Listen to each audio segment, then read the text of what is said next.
안녕하십니까? 책 읽는 밤 달빛지기입니다. 오늘은 제가 여러분께 윌리엄 포크너의 작품 에밀리를 위한 장미를 낭독해 드리겠습니다. 그럼 여러분의 구독과 좋아요에 힘입어 윌리엄 포크너의 대표 작품 에밀리를 위한 장미 지금 낭독을 시작합니다.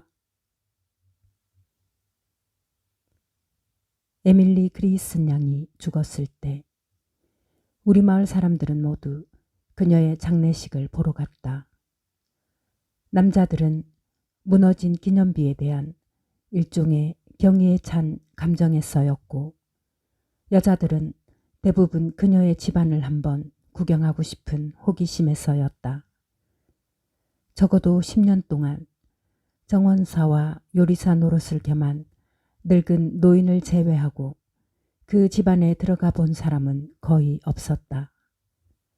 집은 크고 네모난 목조 건물이었다. 한때 그 집은 원형 지붕과 뾰족탑, 그리고 1870년대에 묵직하면서도 우아한 스타일을 한 소용돌이 모양의 발코니를 자랑이라도 하듯 하얀색으로 단장한 채 우리 마을에서 가장 화려했던 거리에 서 있었다. 그러나 차고와 조명 공장이 들어서면서 이웃의 당당하던 집들을 삼켜버리고 말았다. 오로지 에밀리의 집만이 쇠퇴해가는 완고하고 요염한 모습을 고집하며 목화수레와 가솔린 펌프 위로 우뚝 서 있어서 눈의 가시 중에 가시 노릇을 하고 있었다. 그러나 이제 에밀리는 제퍼선 전투에서 사라져간 북부군과 남부군 병사들의 이름 없는 무덤이 줄지어 늘어서 있고, 삽목으로 가리워진 묘지에 저 당당하던 이웃 사람들과 함께 눕기 위해 가버리고 말았다. 살아서 에밀리는 하나의 전통, 하나의 의무, 하나의 근심을 지니고 있었다. 아버지로부터 물려받은 마을에 대한 일종의 빚 때문이었다. 빚 이야기는 1894년 당시 시장이었던 사토리스 대령이 그는 흑인 여자는 누구건 앞치마를 두르지 않고는 거리에 나와서는 안 된다는 포고령을 직접 쓴 사람이었다. 그녀의 세금을 면제해 준 날로 거슬러 올라간다. 세금의 면제는 그녀의 아버지가 사망한 날로부터 영원히 효력하는 것으로 되어 있다. 에밀리가 동정을 구했기 때문은 아니었다. 에밀리의 아버지가 마을에 돈을 빌려준 적이 있으니 그래상의 문제로서 마을이 그 돈을 이런 식으로 갚는다는 내용의 소문을 꾸며내었던 것이다. 그러나 사투리서 대령과 같은 세대에 살고 같은 사고방식을 가지고 있던 사람들이나 여자들을 빼놓고는 그런 소문을 믿어줄 사람은 없었다. 현대적인 사고방식을 지닌 다음 세대가 등장하여 시장이 되고 시의회 의원이 되면서 시아토리스 대령의 결정에 대한 불만이 조금씩 표면에 나타나게 되었다. 그의 첫날 그들은 그녀에게 세금 통지서를 보냈다. 그러나 2월이 되어도 응답이 없었다. 그들은 다시 편리한 시간에 보안관 사무실로 출두해 줄 것을 요구하는 공식 서한을 띄웠다. 일주일 후 시장은 다시 그녀를 직접 찾아가든가 아니면 자신의 차를 보내주겠다는 내용의 편지를 직접 써서 보냈다. 그 후 시장은 그녀로부터 고풍스러운 형태의 종이 위에 색바랜 잉크로 가늘고 유려한 달필로 씌어진 메모를 받았다. 그 메모에는 이제는 그녀가 전혀 외출하지 않는다는 내용과 함께 전에 보냈던 세금 통지서가 그대로 동봉되어 있었다. 그들은 시의회 특별위원회를 소집했다. 그리고 대표단을 구성하여 그녀의 집을 찾아가 그녀가 8년인가 10년인가 전에 도자기 공예 교습을 그만둔 이후 그 어느 방문객도 통한 적이 없는 현관문을 두드렸다. 대표단은 늙은 흑인에 의해서 어두운 현관 안으로 안내되었다. 그곳에는 보다 더 어두운 위층으로 연결된 계단이 하나 있었다. 계단에는 사용한 적이 없는 듯 먼지가 쌓여 있었고 답답하고 습기 찬 냄새를 풍기고 있었다. 흑인 하인은 그들을 응접실로 안내했다. 하인이 한 창문에 블라인드를 올리자 그 틈으로 들어오는 햇빛에 희미한 먼지가 그들의 허벅지 주위에서 슬며시 피어올라 작은 알맹이가 되어 서서히 돌며 떨어지는 모습을 보여주었다. 금박을 입혔으나 변색되어버린 벽난로 앞에 이슬 위에는 크레용으로 그린 에밀리의 아버지 초상화가 얹혀 있었다. 그녀가 방 안으로 들어서자 그들은 모두 자리에서 일어났다. 키가 작고 뚱뚱한 여자였다. 그녀가 입은 검은 옷 위에는 가슴으로 내려와 허리 위 벨트 속으로 숨어버리는 가는 금줄이 걸려 있었다. 그리고 그녀는 색바랜 금빛 자루가 달린 흑단 지팡이에 몸을 의지하고 있었다. 그녀의 골격은 작고 볼품없었다. 다른 사람이었다면 단지 통통한 정도의 몸집이었겠지만 그녀라서 비만해 보이는 듯 했다. 그녀의 몸은 오랫동안 괴어있는 물속에 잠겨 있기라도 한 듯 부풀어 있었다. 얼굴은 무척 창백해 보였다. 방문객들이 찾아온 용건을 말하자 한 얼굴 한 얼굴을 훑어보는 그녀의 눈은 지방으로 툭 붉어진 얼굴 속에 파묻힌 것이 반죽 덩어리 속으로 쑤셔 던진 2개의 작은 석탄 조각 같아 보였다. 그녀는 방문객들에게 앉으라고 권하지 않았다. 그녀는 사람들이 더듬거리며 말을 하다가 그칠 때까지 문가에 서서 조용히 듣고만 있었다. 사람들이 말을 그치자 금줄 끝에서 째깍거리는 시계의 소리만이 들릴 뿐이었다. 그녀의 음성은 메마르고 차가웠다. 제퍼슨 시절부터 세금을 내지 않았어요. 사토리서 대령이 세금을 내지 않아도 된다고 설명해 주었지요. 아마 시청 문서를 뒤져보면 잘 알 수 있을 거예요. 하지만 우리도 이미 뒤져보았습니다. 우리가 바로 시 당국자들이니까요. 미스 에밀리, 보안관이 직접 사인한 통지서는 받지 않으셨습니까? 종이를 한 장 받기는 했지요.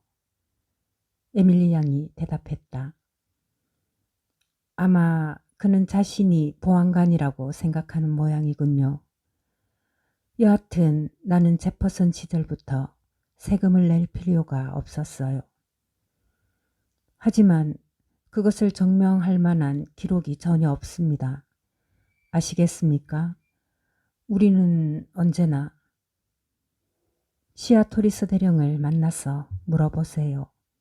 나는 제퍼슨 시절부터 세금을 낼 필요가 없었어요.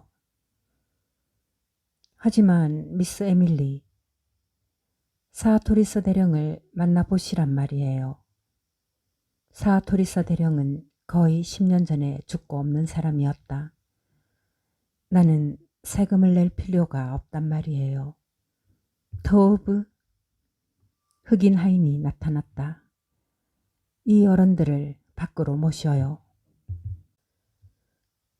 그렇게 그녀는 30년 전 악취에 관한 문제로 그들의 아버지를 물리쳤던 것처럼 그들을 물리쳐 버렸다. 그 사건은 그녀의 아버지가 죽고 난 2년 뒤의 일이었으며 그녀의 애인, 우리는 그가 그녀와 결혼하리라고 믿었다. 그가 달아난 지 얼마 되지 않았어였다. 그녀는 아버지가 죽은 뒤 바깥 출입을 거의 않고 있었다. 그리고 그녀의 애인이 모습을 감추자 마을 사람들은 그녀의 모습을 더 이상 볼 수 없었다. 몇몇 여자가 애써 찾아가 보았지만 집 안으로 들어가지도 못했다. 그 집에 사람이 살고 있다는 유일한 흔적이라고는 시장 바구니를 들고 들락거리는 흑인 하인, 그때는 젊은 남자였다. 꼭 남자라야 부엌 일을 잘할 수 있다는 얘기 같군. 여자들은 이렇게 수군거렸다. 그래서 사람들은 그 집에서 악취가 풍겨나와도 전혀 놀라지 않았다. 그 악취는 야비하고 시끌벅적한 속새와 매우 도도하고 오만한 그리스선가를 이어주는 또 다른 교량이었다. 이웃에 살던 한 여자가 시장이든 80세의 스티븐스 판사에게 정식으로 호소해 왔다. 제가 어떻게 도와드리라는 얘기입니까, 부인? 그야 그 여인에게 냄새를 풍기지 말라고 지시를 내리는 거지요. 여자는 이렇게 말하고는 한마디 덧붙였다. 법이 있잖아요. 제 생각에는 그럴 필요가 없을 것 같군요. 스티븐 판사가 말했다. 그 냄새는 아마 그녀의 흑인 하인이 뜰에서 잡은 뱀이나 쥐가 썩는 냄새일 겁니다. 내가 그 여자의 하인에게 얘기를 해두지요.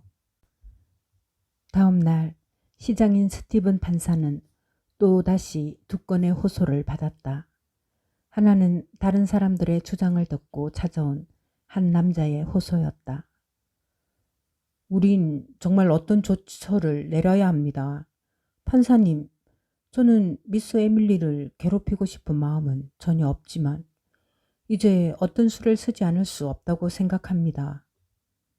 그날 밤 시의회 위원회가 소집되었다. 수염이 희끗희끗한 3명의 노인과 새로운 시대의 일원인 젊은 사람 1명이 위원회의 구성원이었다. 아주 간단한 일입니다. 젊은 위원이 입을 열었다. 그 여자에게 집안을 깨끗이 청소하라고 지시를 내립시다. 그 여자가 알아서 그렇게 하도록 어느 정도 시간을 주고 그래도 하지 않으면 집어치우게 이 사람아. 스티븐 판사가 소리를 질렀다.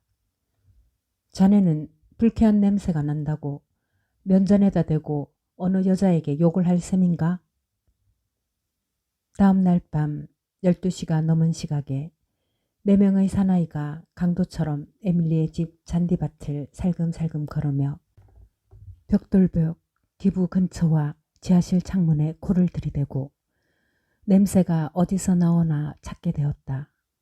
그리고 한 사나이는 어깨에 둘러맨 자루에서 연신 무언가를 꺼내 실을 뿌리는 듯한 동작을 반복했다. 사나이들은 지하실 문을 부수고 거기에다 석회를 뿌렸다. 지하실뿐만 아니라 모든 헛간에도 석회를 뿌렸다.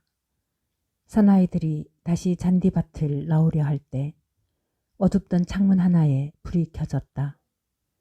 에밀리가 불빛을 등 뒤로 둔 채 우상처럼 몸을 곧게 세우고 의자에 앉아있는 모습이 보였다. 사나이들은 살금살금 기어서 잔디밭을 벗어나 거리에 줄지어 쓴 아카시아 그림자 속으로 숨었다. 한두 주일쯤이 지나자 냄새는 사라져버렸다. 그때는 사람들이 그녀에 대해 정말로 안 됐다고 느끼기 시작하던 무렵이었다. 그녀의 대고모 와이아트 노부인이 끝내 어떻게 미쳐버리고 말았는지 생생하게 기억하던 마을 사람들은 그리었음가 사람들이 실제 자기네 형편에 비해 조금 지나칠 정도로 콧대를 세우며 살고 있다고 믿었다. 마을의 젊은이들 중에 에밀리에게 맞을 만한 사람이 없다고 생각될 정도였다. 우리는 에밀리 부녀를 하나의 그림 속에 집어넣고 생각하고 있었다. 하얀 옷을 입은 가냘픈 에밀리는 뒤에 서 있고 그녀의 아버지는 그녀 앞에서 말 채찍을 움켜쥐고 다리를 벌린 채 서 있는 모습의 실루엣으로 보이는 그리고 두 사람 모두 활짝 열린 현관의 문틀로 태를 두른 그림 속의 모습으로 우리는 오랫동안 생각했다. 그리하여 그녀의 나이 30이 되었어도 아직 미혼이었을 때 우리는 정확하게 말해서 기뻐했던 것이 아니라 오히려 그녀를 옹호하고 싶은 심정이었다. 비록 그녀의 가족 중에 미친 사람이 있었다고 하더라도 가족이 현실적인 태도를 취했다면 그녀가 모든 기회를 거부하지 않았을 것이기 때문이다. 그녀의 아버지가 세상을 뜨자 그녀에게 남겨진 것은 집이 전부라는 소문이 떠돌았다. 그리고 어떤 면에서 마을 사람들은 기뻐하기까지 했다. 그들은 마침내 에밀리에게 동정심을 베풀 수 있는 기회가 왔다고 생각하는 것 같았다. 홀로 빈 털터리가 된 그녀는 차츰 인간적인 면을 보이기 시작했다. 이제 그녀도 역시 한 푼의 돈이 있고 없고에 따라 생기게 되는 흔해 빠진 절망과 들이를 만만치 않게 알게 될 것이었다. 그녀의 아버지가 죽은 다음 날 마을의 모든 여자들은 관습대로 그녀의 집을 찾아가 위로해주고 일도 거들어 주었다. 에밀리는 동네 여자들을 현관에 서서 맞이했다. 그러나 그녀의 복장은 평소 때와 전혀 다르지 않았고 얼굴에는 슬픈 표정도 보이지 않았다. 그녀는 사람들에게 아버지가 죽지 않았다고 말했다. 방문한 목사와 그녀에게 시신을 내놓으라고 설득하는 의사들에게 그녀는 사흘 동안 이 말만 되풀이했다. 그들이 어쩔 수 없이 법과 완력에 의해서 일을 처리하려 하자 그녀는 주저앉아 울음을 터뜨리고 말았다. 사람들은 재빨리 그녀의 아버지를 매장했다. 그때 우리는 그녀가 미쳤다고 말하지는 않았다. 우리는 그녀가 그럴 수밖에 없다고 믿었다. 우리는 그녀의 아버지가 내쫓아버린 모든 젊은이들을 기억하고 있었다. 그리고 아무것도 남겨진 것이 없는 그녀가 그녀의 중요한 것을 송두리째 빼앗아가버린 존재에 대해 집착하지 않을 수 없다는 것을 알고 있었다. 다른 사람도 그녀와 같은 처지였다면 그랬을 것이라고 생각했다. 그녀는 오랫동안 자리에 누워 알았다. 그녀가 사람들 앞에 모습을 드러내었을 때 그녀의 머리는 짧게 커트되어 마치 어린 소녀처럼 보였다. 그리고 그녀는 마치 교회 창문의 스테인드 글라스에 그려진 천사처럼 약간은 비애에 젖은 소녀 같았다. 시에서는 인도를 포장하는 도급 계약을 끝내놓은 상태였다. 그리고 그녀의 아버지가 죽은 뒤 처음 돌아온 여름, 사람들은 포장 일을 시작했다.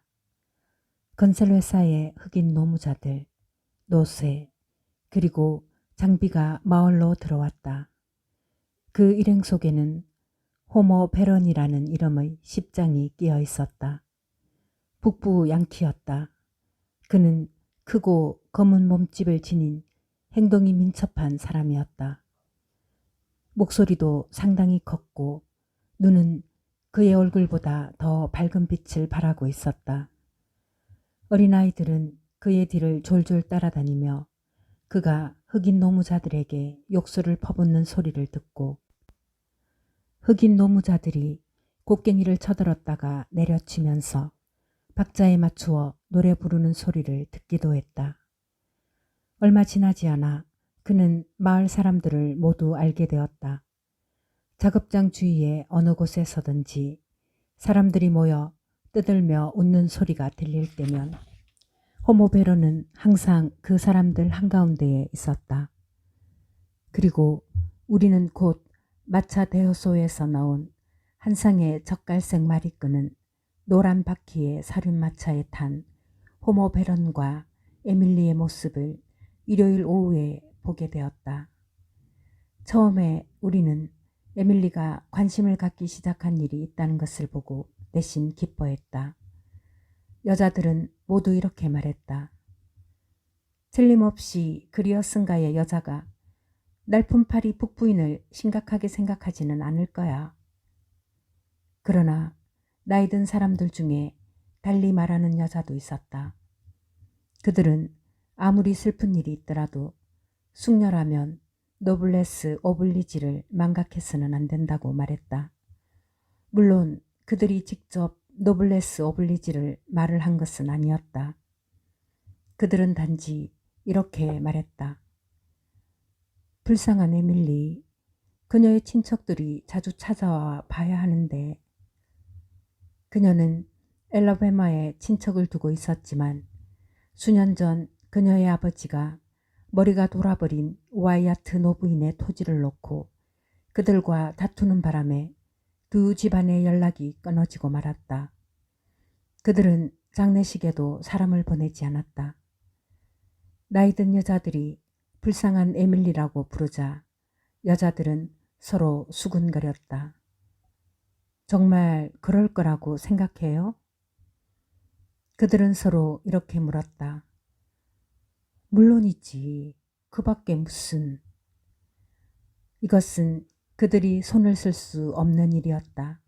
한 쌍의 말이 다가닥 다가닥 다가닥 하는 말발굽 소리와 함께 가볍게 걸어 지나갈 때 일요일 오후에 태양을 가리고 있는 베니시언 블라인드 뒤에서 앞으로 숙여진 비단과 공단 자락들이 와스락거리고 있었다.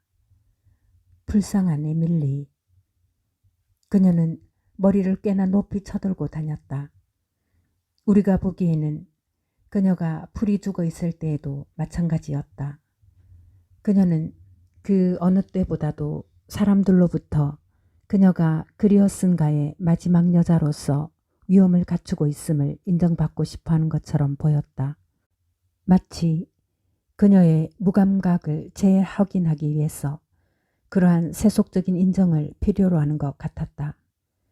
그녀가 쥐약인 비소를 살 때에도 그랬다.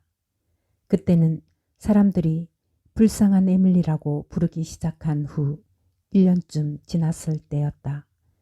그리고 당시에는 2명의 사촌 자매가 그녀를 방문하고 있을 때였다. 극약을 좀 주세요. 그녀는 약사에게 말했다. 그때 그녀의 나이 30이 넘었고 평소보다 야위기는 했지만 우리가 상상으로 볼 수 있는 등대지기의 얼굴처럼 관자놀이를 지나는 부분과 눈구멍 주위의 살이 꽉 채는 얼굴에 차갑고 거만한 검은 눈동자를 가진 에밀리는 여전히 볼품없는 몸매를 갖고 있었다. 극약을 사러 왔어요. 네, 미스 에밀리.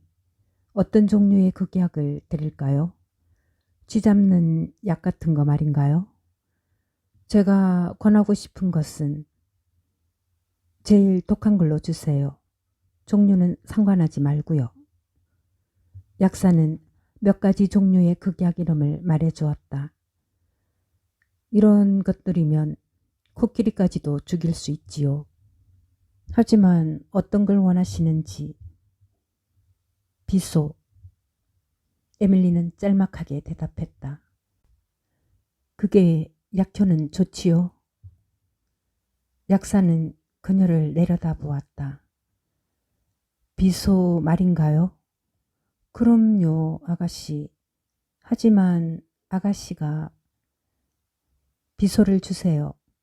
그녀는 얼굴을 펼쳐든 깃발처럼 올리며 약사를 똑바로 되쏘아 보았다. 예, 그야 물론. 약사는 이어 말했다. 그것이 아가씨가 원하는 거라면야. 하지만 법률상 그것을 어디에다 쓰실 건지 말씀해 주셔야 합니다. 에밀리는 다만 그를 응시할 뿐 아무 말이 없었다. 약사와 눈싸움이라도 하듯 고개를 뒤로 젖히고 그를 똑바로 쳐다보았다. 약사는 그녀의 시선을 피하여 그 자리를 물러선 후 비소를 꺼내 포장을 했다. 그러나 그 비소 포장을 가지고 나온 사람은 그 약사가 아니라 심부름꾼인 흑인 소년이었다. 약사는 다시 얼굴을 보이지 않았다. 그녀가 집에 돌아와 포장을 뜯자 상자 위에는 해골과 뼈가 그려진 표지 밑에 구서용이라고 씌어 있었다. 다음 날 우리는 모두 그 여자 자살할 거야 라고 말했다. 그리고 그 여자를 위해서는 그것이 최선의 방법일 거라고 말했었다. 그녀가 호모 베런과 데이트하는 것을 처음 보았을 때 우리는 그녀가 그와 결혼할 것이라고 말한 적이 있었다. 그러나 그 후 우리는 그녀가 그를 설득하고 있을 거라고 말한 적도 있었다. 왜냐하면 호모 베런은 남자들, 특히 젊은 남자들과 어울려 엘크의 선술집에서 술을 마시며 자신은 결혼 같은 것을 생각하는 사람이 아니라고 말했다는 소문이 떠돌았기 때문이다. 그 후 우리는 에밀리를 보고 불쌍한 에밀리라고 부르기 시작했다. 일요일 오후 우리가 머리를 높이 쳐던 그녀가 모자를 삐딱하게 쓰고 입에 시가를 문 채 노란 장갑을 낀 손에 굿비와 채찍을 들고 화려한 마차를 모는 호모 베런과 함께 모습을 보일 때면 그 말을 잊지 않았다. 그러다가 몇몇 여자들이 그녀의 행동이 마을의 수치이며 아이들 교육상 나쁜 영향을 미칠 수 있다는 주장을 펴기 시작했다. 남자들은 여자들의 주장을 못 들은 척했지만 끝내 여자들은 침례교회 목사에게 그녀를 찾아가 보라고 강요했다. 그녀의 가족은 감리교 신자였다. 목사는 에밀리를 만난 결과에 대해서 입을 열려고 하지 않았고 또다시 그녀를 만나려고 하지도 않았다. 다음 일요일 오후 두 사람은 또 거리에서 모습을 나타내었다. 그러자 다음 날 목사 부인은 엘러베머의 에밀리 친척에게 편지 한 통을 보냈다. 그리하여 그녀는 다시 친척과 함께 한 지붕 밑에서 지내게 되었고 우리는 한 걸음 물러서서 사태의 추이를 지켜보게 되었다. 처음에는 아무런 일도 없었다. 그래서 우리는 두 사람이 곧 결혼하게 되리라는 확신을 가졌다. 우리는 곧 에밀리가 보석상을 찾아가 물건마다 HB라는 글자를 넣은 남자용 은재 화장도구 세트를 주문했다는 사실을 알게 되었다. 그리고 이틀 후 우리는 그녀가 잠옷까지 포함한 남자용 의상 일체를 샀다는 사실까지 알게 되었다. 그리고 우리는 두 사람이 결국 결혼하고 말았다고 생각했다. 우리는 진심으로 기뻐했다. 우리가 기뻐했던 것은 그녀의 두 사촌 자매가 에밀리보다 훨씬 더 그리어슨가의 가풍을 간직하고 있음을 알았기 때문이었다. 그래서 우리는 호모 베런이 자취를 감추었을 때에도 놀라지 않았다. 도로 포장 공사는 벌써 끝나 있었다. 우리는 모든 사실이 분명하게 드러나지 않았기 때문에 다소 실망하고는 있었지만 그가 에밀리를 부를 자리를 마련하고 있거나 아니면 그녀가 사촌 자매들을 쫓아낼 기회를 주기 위해 잠시 마을을 떠난 것으로 생각했다. 그 당시 마을 사람들은 마치 하나의 비밀 결사대를 조직해 놓은 것처럼 모두 그녀의 사촌들의 눈을 속이기 위한 일에 열성이었다. 아니나 다를까 한 주일이 지나자 그녀의 사촌 자매들은 떠나고 말았다.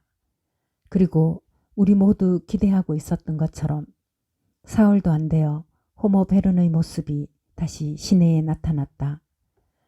어느 날 저녁 땅거미가 질 무렵 흑인 하인이 부엌에서 그를 맞이하는 것을 한 이웃 사람이 보았던 것이다. 그것이 우리가 호모 베른을 마지막으로 본 것이었다. 그리고 얼마 동안 에밀리의 모습도 볼 수 없었다. 흑인 하인이 시장 바구니를 들고 들락날락하는 모습은 눈에 띄었어도 현관문은 언제나 잠겨 있었다. 이따금 우리는 4명의 사나이가 그녀의 집 주위에 석회를 뿌리던 날 밤 본 것처럼 잠깐씩 창가에 나타나는 그녀의 모습을 볼 수는 있었다. 그러나 거의 6개월 동안 그녀는 거리로 나온 적이 없었다. 그때 우리는 이것도 역시 우리가 예상할 수 있는 것이었다고 생각했다. 여자로서 그녀 인생의 길을 여러 번 가로막았던 그녀 아버지의 성격이 너무도 독하고 강해서 아직 그 집안에 남아있는 것처럼 생각되기도 했다. 그 후 우리가 에밀리를 보았을 때 우리는 그녀의 몸집이 뚱뚱해지고 머리카락은 흰빛으로 변하고 있음을 보았다. 그 후 몇 년 동안 계속 희게 변하더니 마침내 철회색의 머리카락이 되고 말았다. 74세의 나이로 그녀가 숨을 거둘 때까지 그 머리카락은 활동적인 사나이의 머리카락처럼 여전히 생기 넘치는 철회색 빛이었다. 그 후로 그녀의 집 현관문은 굳게 잠겨 열릴 줄 몰랐다. 단지 그녀가 40세 정도 되었을 무렵 6, 7년간 도자기 공예 강습소를 차렸을 때는 예외였다. 그녀는 아래층에 있는 방 하나에 화실을 차렸다. 사토리서 대령과 그의 같은 세대 인물들의 딸, 손녀딸들이 그녀의 강습을 받으러 다녔다. 그 학생들은 성금함에 집어넣기 위해 25센트짜리 동전을 받아들고 일요일마다 집을 나서는 기분으로 그녀의 강습소를 찾았던 것이다. 그러는 사이 그녀에게는 세금 면제의 혜택이 주어졌던 것이다. 그러다 새로운 세대가 시의 중추적인 자리를 차지하고 새로운 분위기를 불러일으키기 시작했다. 에밀리의 강습소에 다니던 어린 여자애들도 성장해서 흩어진 후 자신들의 자녀에게 그림 물감통이나 너저분한 붓, 여성 잡지에서 오려낸 그림을 지어주며 그녀의 강습소로 보내는 일을 중지해버렸다. 그리고 그녀의 집 현관은 굳게 닫혀졌고 다시는 열리지 않았다. 마을의 우편 배달부가 자유로이 집 안으로 들어가 우편물을 배달할 수 있는 제도를 채택했을 때 유독 에밀리만은 현관문에 금속 번지판을 붙이는 것을 허락하지 않고 대신 우편함을 달아놓았다. 도무지 사람들의 말에 귀를 기울이려 하지 않았다. 날이 바뀌고 달이 지나고 한 해 두 해 지나면서 우리는 시장 바구니를 들고 들락거리는 흑인 하인의 머리가 더욱 휘어지고 허리가 굽어가는 것을 지켜보았다. 매년 12월이면 그녀에게 세금 통지서를 보냈지만 일주일 후에 수치인 불명으로 우체국으로부터 환송되곤 했다. 이따금 우리는 아래층 창문을 통해서 그녀의 모습을 보기는 했지만 그녀는 집 위층을 봉쇄해버린 것이 분명했다. 그녀가 우리를 쳐다보는지 아니면 쳐다보지 않는지 알 수가 없었다. 그녀는 그렇게 귀엽고 달아날 길 없고 무감각하고 평온하고 고집스러운 모습으로 세대와 세대를 거쳐갔다. 그리하여 그녀는 죽었다. 먼지와 그림자들로 가득 찬 집안에서 비틀거리는 흑인 하인만이 곁에서 시중을 드는 가운데 병을 앓다가 죽어간 것이었다. 그녀가 병들어 있었다는 사실을 우리는 전혀 몰랐다. 흑인 하인으로부터 집안 소식을 얻어내려는 우리의 노력은 이미 오래전에 포기되었다. 그 흑인 하인은 아무에게도 말하는 법이 없었다. 에밀리에게조차 아무 말 안 하는 것처럼 느껴질 정도였다. 어쩌면 전혀 목소리를 내지 않아 그만 목소리가 쉬고 녹슬어버린 때문인지도 몰랐다. 그녀는 아래층에 있던 방에서 오랫동안 햇빛을 받지 못해 누렇게 변하고 곰팡내 나는 베개 위에 흰 머리를 누이고 휘장이 처진 묵직한 호두나무 침대 위에서 숨을 거두었다.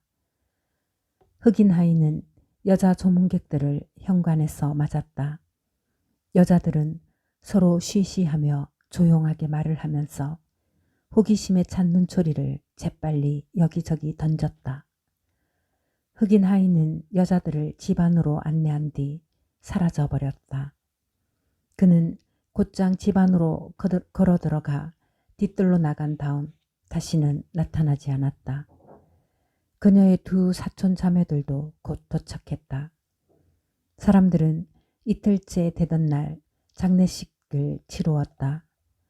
온 마을 사람들이 찾아와 숱한 꽃송이 밑에 누운 에밀리를 바라보았다. 크레용으로 그려진 그녀 아버지의 얼굴이 광가 위에서 깊은 묵상에 잠겨 있었고 사람들은 쉬쉬하며 떠들지 않았으나 섬뜩한 기분에 젖어 있었다. 나이가 많이 든 사람들은 그들 중 몇 사람은 먼지를 털어낸 남북은 복장을 하고 있었다. 현관과 잔디밭 위에서 에밀리에 대한 이야기를 나누고 있었다. 그들은 그녀와 같은 세대를 살아온 사람들 같이 이야기했다. 그들은 그녀와 함께 춤을 춘 적도 있었고 어쩌면 그녀에게 구애를 한 적도 있을지 모른다고 생각하고 있었다. 그들은 대개의 늙은 노인들이 그러하듯 세월의 흐름을 정확히 느끼지 못하고 있었다. 그들에게는 모든 과거가 멀리 작게 보이는 길이 아니라 겨울이 결코 찾아오는 적이 없는 더 넓은 초원처럼 보이는 것이었다. 단지 이제는 가장 최근의 10년이란 세월이 좁은 통로가 되어 그들을 그 과거와 갈라놓고 있을 뿐이었다. 이미 우리는 계단 위층에 지난 40년 이래 아무도 본 적이 없는 강제로 열지 않으면 열리지 않는 방이 하나 있음을 알고 있었다. 사람들은 에밀리가 조용히 땅속에 묻힐 때까지 그 방문을 열지 않고 기다렸다. 그 문을 강제로 열어 젖히자 방 안의 먼지가 짙게 피어올라 선뜻 방 안으로 들어설 수 없을 정도였다. 무덤을 덮을 때 쓰는 매캐한 냄새가 나는 얇은 천이 혼례를 치르기 위해 가구를 들여놓고 장식까지 해놓은 그 방의 여기저기에 널려 있었다. 색바랜 장밋빛 침대막이 커튼 위에도 걸려 있었고 장밋빛 조명기구와 경대 위, 섬세하게 배열된 수정 그릇과 변색된 은제품들, 너무나 색이 바래 글자까지 희미한 남자용 은제 화장도구 위에도 널려 있었다. 그리고 그 물건들 사이에는 마치 방금 벗어놓은 듯한 칼라와 타이가 놓여 있었다. 그 칼라와 타이를 집어들자 먼지로 덮인 바닥 위에는 희미한 초성달의 형상이 그려졌다. 의자 위에는 조심스럽게 개어놓은 양복이 걸려 있었다. 그리고 그 밑에는 두 짝의 구두와 내던져진 양말이 말없이 놓여 있었다. 사나이는 침대에 누워 있었다.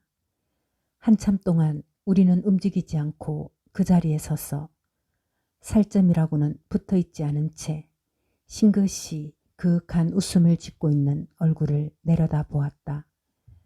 시체는 한때 포옹의 자세로 누워 있었던 것이 분명했다.